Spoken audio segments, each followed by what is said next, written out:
They called it a vape pen. That's the word Sergeant Mara Osi used the first time she saw it, lying in the wreckage of the Keth courier vessel, half buried under a slab of scorched hull plating. Pen. Like something you'd find in a desk drawer back home.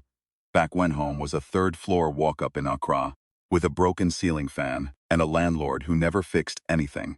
The object was roughly cylindrical, roughly the size of a human thumb, and it fit in her hand the way things sometimes do, not perfectly, but inevitably. It had always planned to be there. She almost left it. She should have left it. She didn't. The Keth had arrived 11 months ago. No declaration, no hail, no attempt at contact. One morning, the sky above the northern hemisphere of 6 separate colony worlds went dark with their ships, and by afternoon they were already sorting through the rubble they'd made of the orbital platforms. They moved with the unhurried confidence of a species that had never lost a war, which, as far as anyone in the UEC could determine, they hadn't. Their biology was wrong in ways that made human xenobiologists reach for drinks. 4 bilateral limbs, yes, but the joints bent backward at the knee and forward at the elbow, which gave them a lurching, spidery gait that human soldiers reported finding deeply, viscerally wrong. Their sensory organs were clustered in a pouch at the base of their throats, not on their heads. Their heads were smooth, armored, used for ramming. They communicated through vibration in their chest cavities, a subsonic hum that humans felt in their sternum before they heard it. They were fast, they were smart, and they simply did not appear to understand why humans kept fighting back. That was the thing that baffled the UEC analysts most. The Keth weren't cruel. They weren't exterminators. They were, as near as anyone could tell, confused. They had a word, a particular resonant chord in their chest language, that the translation AIs eventually rendered as something like "why persist?" And they aimed it at human survivors with what almost seemed like genuine puzzlement. Why persist? Why keep fighting? You are outmatched. You are losing time. Lay down. Process complete. Why persist? Humans, characteristically, did not have a satisfying answer for them. They just kept persisting anyway. Mara had been persisting for 11 months. She was 31 years old, 5'4", built like someone who had spent her 20s moving heavy things in bad weather, and she had a habit of humming to herself when she was scared. An old song, half remembered from her grandmother's kitchen. Something about rain and rivers and coming home. She didn't know all the words. She hummed the ones she remembered and invented the rest. Her unit had stopped commenting on it after the 2nd month. By the 4th, 2 of them had started humming along. Only Yusuf was left now. He found her in the wreckage, crouched over the alien pen, turning it in her fingers. "We need to move," he said. "I know, Mara. I know, Yusuf. Give me a second." He gave her a second. He was good at that, at knowing when to press and when to wait. He was also 6'3", built like a door frame, and currently bleeding from a gash above his left ear that he was pretending wasn't there. They'd been pretending a lot of things weren't there lately. The fact that command had stopped responding. The fact that their rations were down to 11 days. The fact that the Keth patrol they'd ambushed 20 minutes ago had been 3 times larger than the scout reports suggested, and that somewhere in this shattered depot, there were probably more. Mara stood up. She pocketed the pen. "Okay," she said. "Let's move." She discovered what it did by accident, the way humans discover most important things. They'd made camp in the basement of what had once been a water reclamation facility, 2 kilometers from the depot. The walls were thick enough to block the Keth's subsonic scanning frequencies. An old trick, concrete and rebar, low-tech but reliable. Yusuf was sleeping. Mara was supposed to be sleeping. Instead, she was sitting against the wall in the dark, holding the alien pen, trying to figure out its mechanism. It had no seams she could find. No buttons, no triggers, no obvious inputs. There was a small membrane at one end, soft and slightly warm, and when she pressed it experimentally to her lips and inhaled, she tasted something sweet, sharp, like ozone and copper, and something she had no name for. Something the back of her tongue recognized before her brain did. Time stopped, not metaphorically. Not in the way time stops when something terrible happens, and the world goes slow motion. Actually stopped. The water dripping from a crack in the ceiling hung in midair. Smoke from their small chem heater froze in a curl. Yusuf's chest mid-breath did not move, and then it went backward, only a little, maybe 30 seconds, maybe 40. She watched the smoke uncurl, watched the water drop rise back toward the ceiling crack, watched Yusuf half-breathe in reverse. And then time snapped forward again, catching up to itself, and everything continued as though nothing had happened. Sat with that for a long time. "Hey," she finally said. "Yusuf." He was still asleep. "Yusuf," louder. He opened one eye. "What?" "I found something." They tested it carefully. Methodically. Mara had been a technical specialist before she became a soldier. Back in the old life, the one before the Keth arrived, she'd done quality control work on medical equipment, checking tolerances, documenting failure modes. She approached the same way, small doses, controlled conditions, notes scratched in the margin of her field manual, because she didn't trust a data device that might be broadcasting.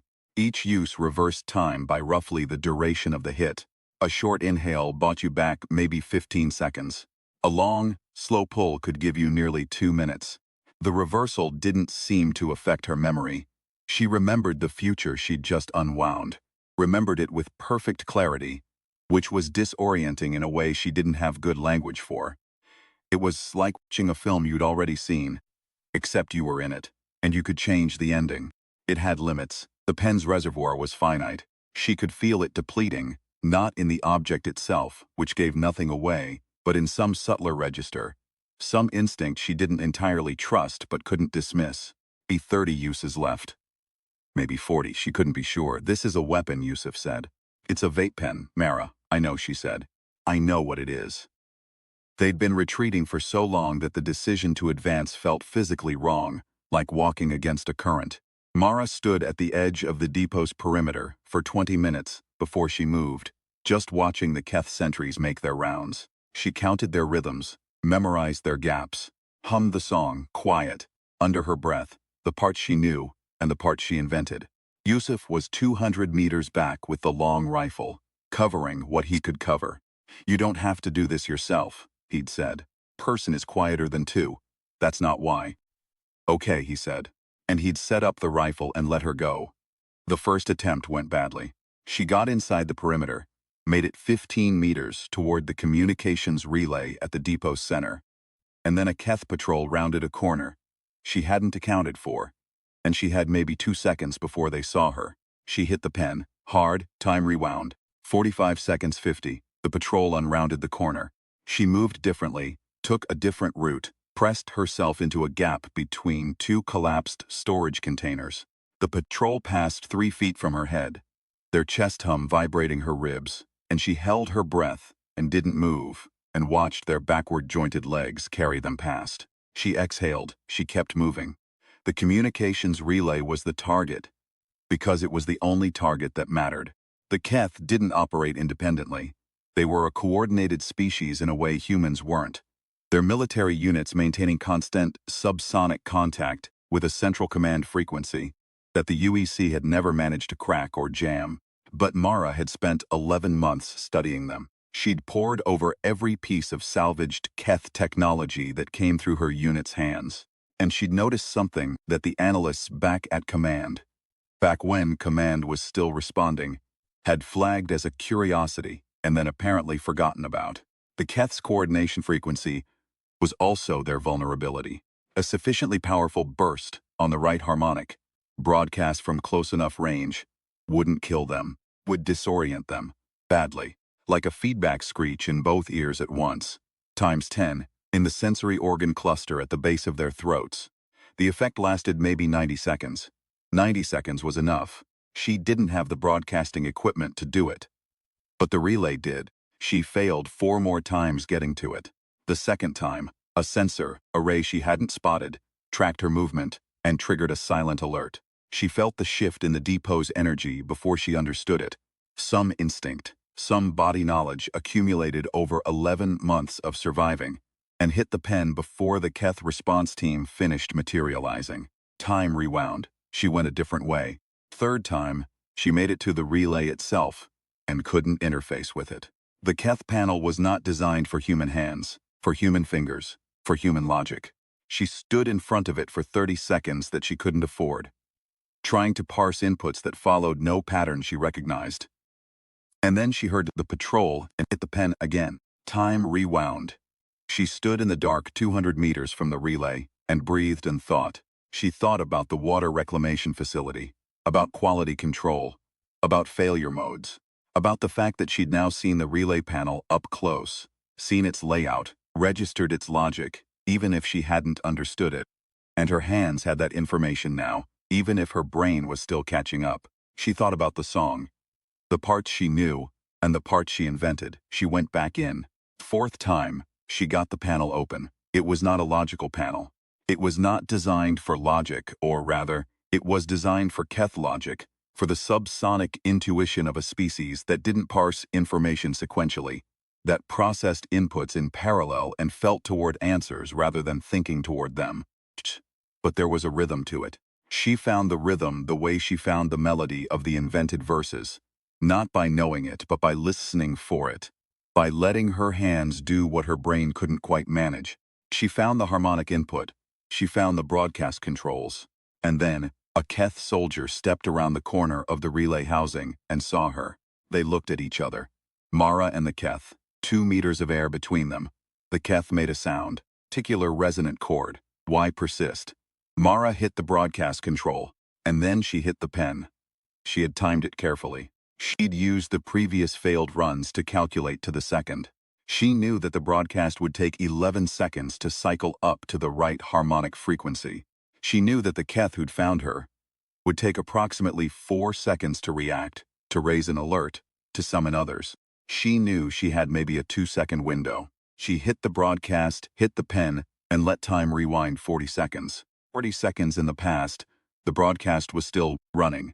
She remembered the future, remembered the cycle up, and the relay didn't care what time it was. It just ran.